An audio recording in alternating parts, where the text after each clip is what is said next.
My name is Rachel, I'm 31, and for the last 3 years I've lived by alarms and pay stubs.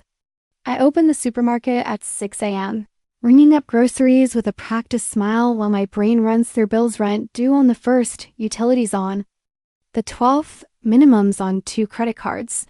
I clock out, grab a coffee I can barely taste, and try to nap before my second shift. By 7 p.m., I'm pulling on rubber gloves at a cleaning company, scrubbing offices that empty hours earlier than I ever do. I get home past midnight, shower in silence, and fall into bed with a back that hums like an old machine. I told myself it was temporary.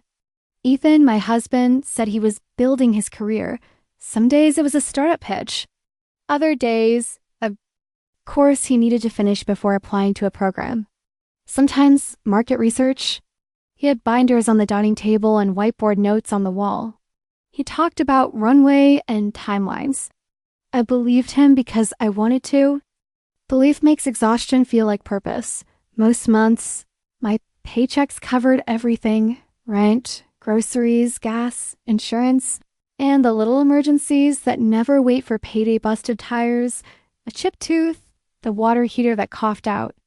In February, Ethan promised he'd contribute as soon as something lands. Until then, I picked up holiday shifts, double shifts, and the kind of bone-tired shifts that make you forget what weekend even means. Friends asked if I was okay. My mom asked if Ethan needed a regular job just for now. I defended him, telling everyone he was close. That momentum takes time. I told myself marriages have seasons, and this was our building season. I repeated that word building until it sounded like love. Most nights, I count tips at the kitchen counter while Ethan sketched plans, and I picture a future where the scales evened out, where we both carried the weight, where sacrifice felt shared, not solitary. That's what kept me lacing up my shoes, pouring another coffee, and heading back out into the dark. The years blurred together in a rhythm of sacrifice. I stopped celebrating birthdays, not because I didn't want to, but because I couldn't. My friends would gather on weekends, posting pictures of dinners and road trips, while I tied on an apron and headed into another double shift. Vacations? I forgot what those felt like. Even my own ambitions, the nursing degree I once dreamed of, were shoved into a dusty corner of my mind. There was no room for my dreams when I was busy financing him. Every month was a tightrope walk. My paychecks looked big on paper, but rent devoured half, utilities chewed another piece, and groceries left me counting change at the end. I learned the art of stretching. Pasta 3 nights in a row, fixing worn shoes instead of buying new ones, making every dollar bend until it nearly broke. Through it all, Ethan's promises kept me moving. He'd hold my hand late at night and say, "Once I succeed, we'll live like royalty. You won't have to work these jobs forever. Just give me time, Rachel. Just a little more time." His words were a soft lullaby against the harsh grind of reality. I believed him, because love, at its core, asks us to believe. So I smiled through exhaustion, telling myself we were partners in this journey. I brushed off doubts like lint from my uniform. I convinced myself that missed birthdays, sleepless nights, and buried dreams were the price of an extraordinary future. But the truth?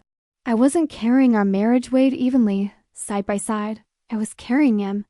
His hopes, his visions, his untested plans, all on my shoulders. And little by little, the weight was breaking me, even as he kept promising the golden life just around the corner. At first, the cracks were so small I almost convinced myself they weren't there. Ethan started becoming distant, not in a dramatic way, no slammed doors or shouting, but in quiet, subtle shifts that crept into our everyday life. Conversations that once stretched late into the night turned into short replies, mumbled excuses, and an almost constant distraction. I'd ask him how his business plans were going, and he brushed me off with, "You wouldn't understand," or "I'll tell you once it's finalized." His phone, once left face up on the coffee table, now lived in his pocket or turned screen down, buzzing with messages he never explained. Then came the late night absences. He'd tell me he was meeting potential investors or networking. At first, I believed him. I wanted to believe him. But the excuses started piling up, flimsy and inconsistent. Some nights, he came home with a faint smell of cologne. That wasn't his or a new shirt I'd never seen before, tags freshly torn. I told myself he was just trying to look professional, to impress future partners. Still, the unease built quietly inside me. There were moments when I'd catch him smiling at his phone, quickly locking the screen when I walked into the room. Or times when he'd leave the house dressed better than he ever did for me, claiming it was just a casual meeting. My heart whispered warnings, but my loyalty drowned them out. I reminded myself of all the hours I'd worked, all the sacrifices I'd made, all the faith I'd invested in him. I couldn't afford to doubt not after carrying us this far. So I silenced the annoying suspicion, convinced myself that love meant patience, and prayed I wasn't ignoring signs that would one day break me. It was a Thursday night, one of those rare evenings when my boss sent me home early after a long shift. For once, I wasn't dragging myself through the door past midnight. Instead, I felt a flicker of excitement. I thought, maybe I'll surprise Ethan. Maybe we can finally have dinner together like we used to. I stopped by a small bakery on the way home and picked up his favorite chocolate cake, imagining his smile when I walked in with it. My heart was light for the first time in weeks, but fate had other plans. Driving past the new upscale restaurant downtown, my eyes caught something familiar through the wide glass windows. At first, I told myself I must be mistaken. But then I saw him, Ethan, sitting at a candlelit table, and he wasn't alone. Across from him was a woman elegant, laughing softly, her hand brushing his as if it belonged there. He leaned in, wearing the crisp shirt I had ironed the day before, his eyes full of warmth I hadn't seen directed at me in months. They clinked. Glasses of wine, like a scene from a romance movie, only it wasn't ours. I froze on the sidewalk, my body rooted to the ground as though the world had stopped. The cake box trembled in my hands. My chest tightened, breath shallow as disbelief. Slammed into me. This couldn't be real. Not Ethan. Not after everything I've given up for him. But reality doesn't wait for permission. I watched as he reached across the table, brushing her hair back, smiling in a way that made my stomach twist. Every long shift, every missed birthday, every night I worked myself numb to keep us afloat, he was spending it here. With her at that moment, my world collapsed. I don't remember walking into the restaurant.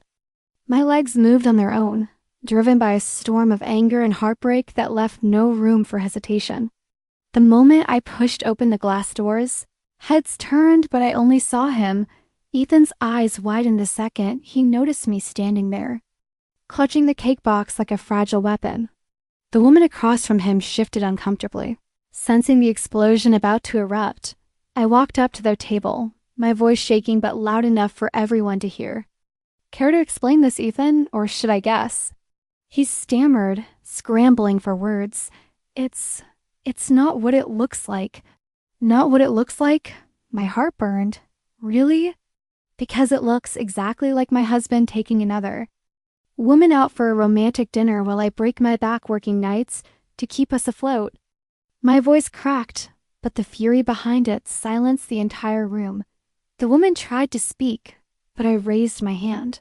Don't. Just don't. My eyes locked on Ethan. He leaned forward, desperation in his tone. You never have time for me anymore. You're always working, always exhausted. I needed someone who was there. His words hit me like a slap. Needed someone? Ethan, I was killing myself for us, for our future. And instead of standing by me, you chose the easy way out. You chose her? Tears welled up, blurring my vision, but I refused to let them soften me. You didn't just cheat on me.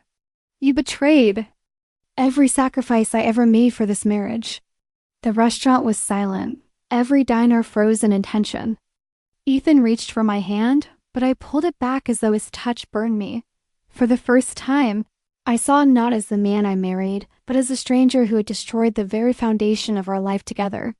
And in that moment, I knew something had broken that could never be repaired.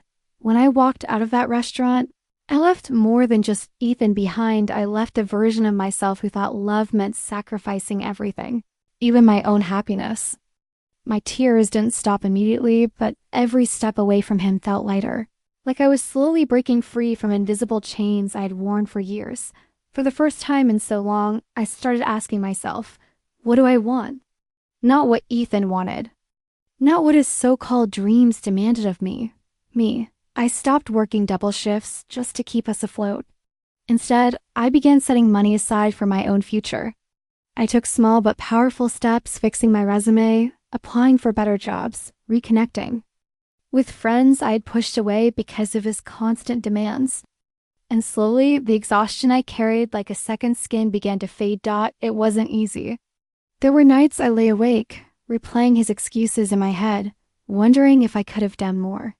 But every time that doubt crept in, I reminded myself, I gave everything. He's the one who threw it away. That truth became my anchor. As weeks turned into months, something incredible happened. I found myself again. The woman who laughed freely, who dreamed boldly, who didn't need to beg for love or loyalty. I joined a fitness class, started writing. In a journal, even picked up an online course I always wanted to take. Each step reminded me that my worth was never tied to being someone's wife. It was in being me. Ethan tried to call, to apologize, but I never looked back. Because the strongest revenge wasn't screaming at him or making him jealous. The strongest revenge was showing him that he no longer had power over me. I wasn't his safety net anymore. I was my own foundation, and for the first time in years, I didn't just survive, I lived. Months had passed since that night in the restaurant, and my life had taken a turn I never thought possible. What once felt like the end of everything had actually been the beginning of something far greater. My own story. With all the extra hours I used to waste holding Ethan's world together, I started investing in mine. I signed up for evening classes, worked smarter instead of harder, and eventually landed a promotion at work. For the first time, I wasn't just surviving paycheck to paycheck, I was thriving, and soon I took an even bolder step. I started a small side business doing something I had always loved, but never had time for. It grew slowly, but it gave me joy. I didn't feel trapped anymore. I felt free, in control, and alive. My days were full, my nights were peaceful, and my smile was finally real. Then one day, as if fate wanted to prove a point, I saw Ethan again. He wasn't the confident man I remembered. He looked tired, defeated, and strangely smaller.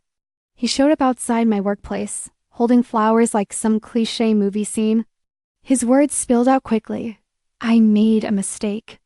I didn't realize what I had until you left. Please, can we try again? For a moment, the old me might have crumbled. The girl who once worked 2 jobs just to keep him afloat might have considered giving him another chance. But I wasn't that girl anymore. I looked him in the eyes and felt nothing. No anger, no longing, no heartbreak. Just peace. I smiled politely and said, "You taught me the most important lesson of my life, and that's why I'll never go back." Then I turned around and walked away. That was the sweetest revenge, not screaming. Not humiliating him in public, but living a life so full and beautiful that his absence didn't matter at all. He lost me, and I had finally found myself. And that's a kind of victory no betrayal can ever take away. Looking back now, it feels almost unreal how far I've come. There was a time when I thought my life revolved around Ethan, his dreams, his needs, his happiness. I sacrificed so much, my time, my health, my own dreams. And for what? For someone who couldn't even stay loyal when all I asked for was love and respect. But here's the surprising part: his betrayal, as painful as it was, became the turning point I desperately needed. It forced me to stop living in his shadow and finally recognize the strength I carried all along. Every late night shift, every missed birthday, every tear I shed, it wasn't wasted. It built me into the woman I am today. I no longer measure my worth by someone else's approval. I no longer wait for promises that will never be kept. Instead, I measure my worth by the courage it took to walk away, to rebuild, and to choose myself. And in that choice, I found freedom. Today. I'm grateful not for the heartbreak itself, but for the growth that came after. Grateful that life showed me who truly deserved my energy, and grateful that I finally redirected that energy toward myself. Asterisk if there's one thing I want people to take away from my story. It's this: never underestimate the strength of someone who sacrificed everything and learned to stand alone. Sometimes the greatest victories are born out of the deepest wounds. So if you've ever felt broken, betrayed, or undervalued, remember, it's not the end of your story. It could be the beginning of the most powerful chapter of your life. Now, I want to hear from you. Have you ever sacrificed everything for someone, your time, your dreams, your love, only to be betrayed in the end? How did you handle it? Did it break you, or did it make you stronger? Share your story in the comments, because your experience might inspire someone who feels alone right now.